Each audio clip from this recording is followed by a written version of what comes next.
जय हिंद, जय भारत। भारतीय प्रतिनिधिमंडल, भारतीय डेलीगेशन पूरे विश्व का दौरा करने के बाद पाकिस्तान की आतंकवादी गतिविधियों को और घटनाओं को इस प्रतिनिधिमंडल ने सारे विश्व समुदाय को बताया। और इस प्रतिनिधिमंडल में पक्ष के और विपक्ष के दोनों ही दलों के नेता, या हम कहें भारतीय जनता पार्टी के अलावा डीएमके और कांग्रेस, तृणमूल कांग्रेस, यानी अपोजिशन और पक्ष और विपक्ष के नेताओं का प्रतिनिधिमंडल ने सारे विश्व का दौरा किया। लगभग 30 से 31 देशों का दौरा करने के बाद और अपनी बात को विश्व समुदाय को रखा कि पाकिस्तान किस तरह भारत और अंतर्राष्ट्रीय जगत में आतंकवादी घटनाओं को बढ़ावा दे रहा है और आतंकवादी कैंप लगातार चल रहे हैं, और ऐसा कोई भी राष्ट्र नहीं है जो पाकिस्तान की आतंकवाद की घटनाओं से प्रत्यक्ष और अप्रत्यक्ष प्रभावित न हो रहा हो।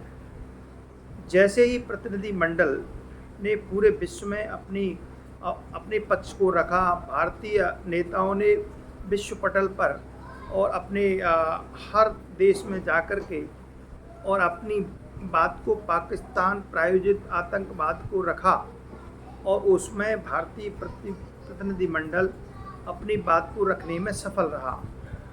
स्पेन में डीएम के सांसद कन्मोजी से पूछा गया कि राष्ट्रीय भाषा के विषय में आपका क्या कहना है, क्योंकि कन्मोजी से इसलिए पूछा गया कि तमिलनाडु में डीएम के सांसद कन्मोजी और डीएमके लगातार हिंदी का विरोध करते रहते हैं, लेकिन अंतर्राष्ट्रीय जगत में स्पेन में उन्होंने जो उत्तर दिया आश्चर्यचकित करने वाला था। उन्होंने कहा, राष्ट्रीय विविधता में एकता ही हमारी राष्ट्रीय भाषा है। डीएम के संस्थापक अन्नादुरई सदैव हिंदी को लेकर के और आंदोलन चलाते रहे हैं। इसके बाद डीएमके के प्रमुख और स्टालिन भी लगातार हिंदी का विरोध करते रहे हैं। पंडित जवाहरलाल नेहरू से लेकर के अटल बिहारी वाजपेयी और नरेंद्र मोदी तक ये डीएमके के लोग, पार्टी के लोग सदैव हिंदी का विरोध करते रहे हैं। लेकिन कन्मोजी ने जिस प्रकार अंतर्राष्ट्रीय जगत में भारत की एकता को प्रदर्शित किया, भारतीय लक्ष्य को मजबूती से रखा, हम यही कह सकते हैं कि भारतीय नेताओं के अंदर कुछ भी हो, लेकिन राष्ट्रीय मुद्दों पर एकता और सहमति दिखती है। इसी प्रकार के हम बात करें शशि थरूर, जो कि अमेरिका सहित अमेरिकी देशों में अपने डेलीगेशन के साथ गए थे, उन्होंने भी कहा कि राष्ट्र के भीतर हमारे मतभेद हो सकते हैं, मनभेद हो सकते हैं, लेकिन राष्ट्रीय मुद्दों पर हम सब एक हैं और वहाँ कोई राजनीति आड़े नहीं आती। और अंतर्राष्ट्रीय जगत में उन्होंने जिस तरह से डेलीगेशन का पक्ष रखा, पाकिस्तान को बेनकाब किया, ये बहुत ही बड़ी उपलब्धि है। इसी प्रकार से शर्माद खुर्शीद ने भी नरेंद्र मोदी सरकार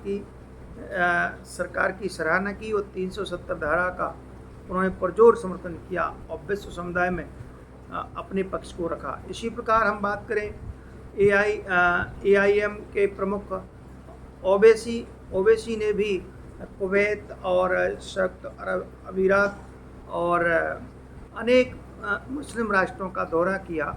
वो भी प्रतिनिधिमंडल के डेलीगेशन के हिस्सा थे और एक डेलीगेशन का वो भी नेतृत्व कर रहे थे। उन्होंने भी पाकिस्तान की गतिविधियों को, पाकिस्तान की हरकत को और विश्व समुदाय के सामने रखा और अपनी देशभक्ति का परिचय दिया। उन्होंने कहा कि पाकिस्तान लगातार भारत के खिलाफ गतिविधियां चलाता रहता है।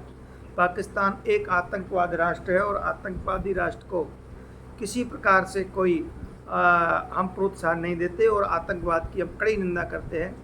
पाकिस्तान आतंकवाद की जननी है और पाकिस्तान भारत और विश्व के लिए सदैव बहुत घातक है और आतंकवाद में ये सदैव संलिग्न और संलिप्त रहता है।